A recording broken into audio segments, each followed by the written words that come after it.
Hey Cake Chums, and welcome back to another video. I think it's fairly safe to say that we are living in somewhat unprecedented times at the moment, and like many of you guys, I'm really keen to think of how I can use my platform here on YouTube and over on social media to help at this point. As many of you will know, I am a primary school teacher by day and a baker by night, I guess. I'm planning on adapting my content over the next few weeks to produce some videos that you'll be able to enjoy with your children. As we know, from today, schools will be closing to all children other than those of parents who are providing an essential service to help keep our country running. So first of all, a massive thank you to all of the key workers out there who are keeping us going. You know, it's important that we do keep our children calm and supported and feeling loved right now, and so I think one way we can do that is by getting in the kitchen with them and teaching them those core skills that so many of us learned from our parents and grandparents when we were young. So yes, from next week I hope to be getting at least one video up each week that you can take part in with your child, where we'll do baking but we'll also explore measuring, and we'll talk about the chemistry of baking and really kind of make it a learning experience for them as well. So I do hope you will come back and join me for those. The reason why I decided to start from next week is because, of course, many of the shelves in our local shops are still pretty barren, and I didn't want you to be frustrated that you couldn't get hold of the ingredients you need to join in with my children's baking videos.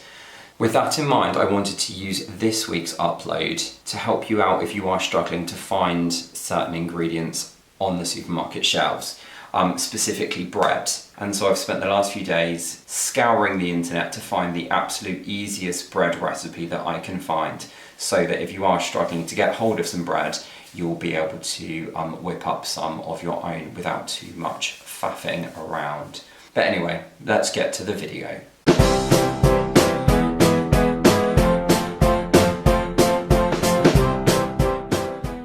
There are thousands and thousands of bread recipes out there on the internet. There are recipes for traditional yeasted loaves, for enriched doughs, for sourdough loaves, for soda breads, and it can be quite overwhelming to know where to start, particularly if you're not an experienced baker.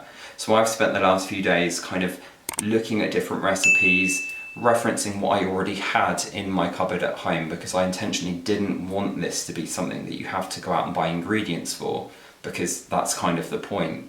The ingredients aren't available. So I've kind of gone through as many as I can, and I think I've managed to boil them down to the simplest bread recipe that you will be able to make, hopefully with things you've already got in the cupboard. That being said, I appreciate that we don't all keep baking ingredients on hand, so if that is the case, I am sorry that this recipe might not work for you, but hopefully as the shops start to settle down over the next week or so, the situation will get easier anyway. Today we're going to be making a very simple, very basic soda bread, which is a type of bread that doesn't use yeast. Instead, the rise or the leavening in soda bread comes from a reaction between the bicarbonate of soda and some form of acid. Now, quite often recipes will call for buttermilk, which looks like this. And you can quite easily buy this in most supermarkets most of the time. They did still have buttermilk in stock at my local Sainsbury's, so by all means have a look. It's usually kept in the same place as the milk and the cream and those sorts of dairy items. But again, this video is to help you make bread with stuff that you've already got in and probably haven't already got buttermilk. So in today's video, we're going to be making our own buttermilk substitute using milk and lemon. But anyway, enough of this, let's actually get down to making some bread. Well, you'll know how messy I can get. So I'm going to pop an apron on, and you will need a large bowl. To start with, I'm going to take you through the ingredients that you're going to need to assemble to make this recipe. And they are plain flour, and this is just regular bog standard plain flour. It's not bread flour, it is as it appears. Now this is one that I've had for a while, and it's best before July 2020. So if you've got some flour in the back of a cupboard, dig it out, check the dates. And then we're going to need some salt. Now, the recipes I looked at tend to be quite high in salt purely because there's not really much in the way of taste developers in a simple bread recipe, so a lot of that kind of flavour comes from the salt. If you're someone who follows a low salt diet or is just trying to cut your salt intake, you might wish to reduce the salt content, but just be aware, the less salt you use, the blander your bread will be. But anyway, so flour, salt, the all-important bicarbonate of soda, and then finally the ingredients to make our own buttermilk. So I'm using whole milk, and I would advise that's what you use. And in the interest of transparency, I did buy this because we're not big milk consumers in our house. So whole milk, and then finally some lemons, the lemon juice. Now, of course, if you have a little Jif lemon or something like that knocking around, by all means use that. These are actually from, I think I made a lemon cake a few weeks ago, and actually you'll see that they're totally past the best before date, but lemon juice is lemon juice and they will be absolutely fine. But I just wanted to show you these just to prove that I have just raided the cupboards in the kitchen. I haven't bought anything other than the milk, especially for this recipe. I'm really keen that you're able to hopefully recreate this yourself at home using only what you've already got in stock. So the first thing we're going to do is prepare our buttermilk, and to do that we're going to mix some lemon juice into some of our whole milk. So I've measured out 285 millilitres of milk, and into that I'm going to put 1 tablespoon of lemon juice. These lemons really have seen better days.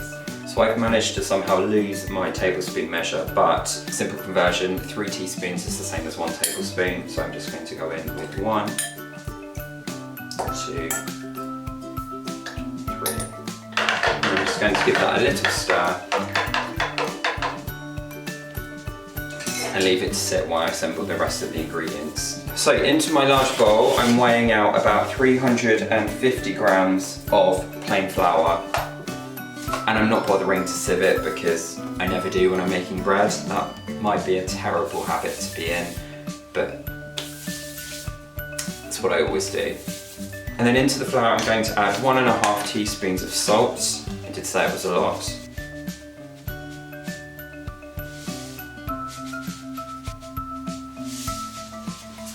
And 1 teaspoon of the all-important bicarbonate of soda. Mix those around to combine them, and then make a well in the centre where we're going to add our wet ingredients. I'm going to start mixing them with a fork, and then as they start to combine, it'll be time to get our hands in there and get nice and dirty.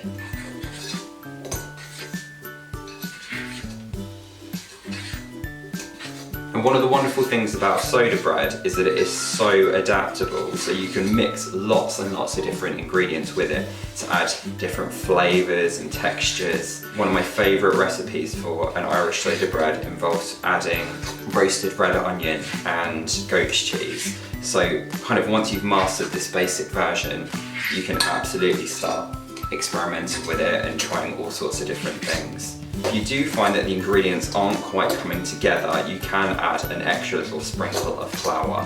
When the dough has started to come together, you'll see it is still pretty sticky. I'm going to turn it out onto a lightly floured surface. And I'm just going to fold it together a few times. I'm not kneading it, and that's really important. I'm not giving it a full-on knead like you would with a normal yeasted bread. It is literally just about bringing it together. So I'm just squashing it down a few times, folding it over itself, just to thoroughly combine those ingredients.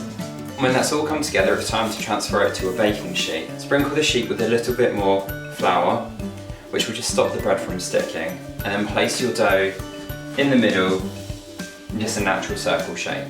It should look something like that. Now, one of the joys of soda bread is that it does cook really quickly as well. So to help that heat get right to the centre before the outside starts to overcook, we're going to take a sharp knife and we're just going to cut through the dough almost to the base in a cross like that. And then that goes into a preheated oven at about 180 degrees for 30 minutes. So I'm going to do that and I'll see you guys in half an hour. A little longer than a few minutes later. And through the magic of editing, here we are 30 minutes later. Off camera, I did do a second loaf using the buttermilk so that you could see the difference between the two of them. So the loaf that you watch me make on camera is this one here, which is still very warm. And you'll see it's risen an awful lot.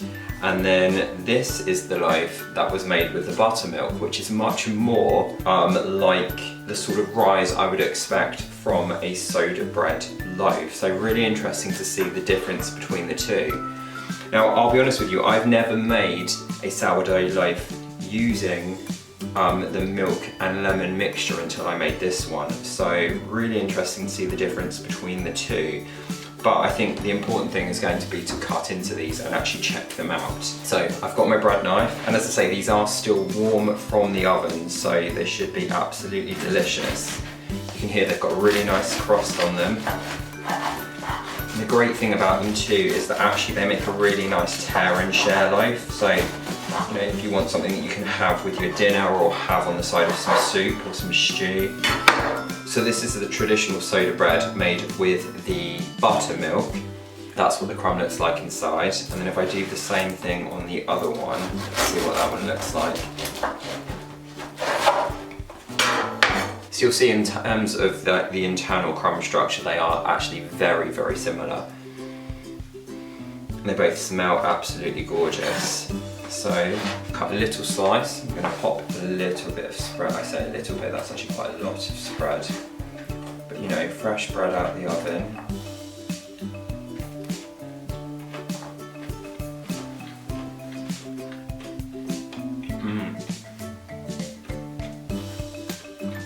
Oh man, that's good.